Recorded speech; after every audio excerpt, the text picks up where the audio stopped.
Ayan na mga loves, yung ano namin dito ngayon, yung aming kalagayan ngayon dito.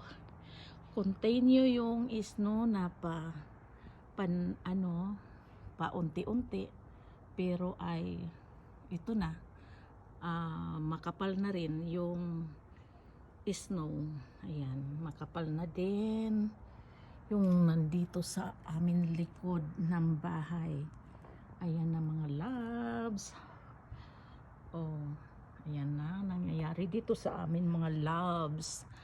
3 araw pa lang ito na snow na nananalasa sa amin ngayon.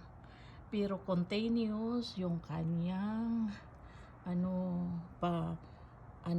yung paunti-unti na snow. Hindi naman yung bagsak na bagsak talaga yung makapal na snow, pero pag naipon siya ay ganyan na siya mga loves.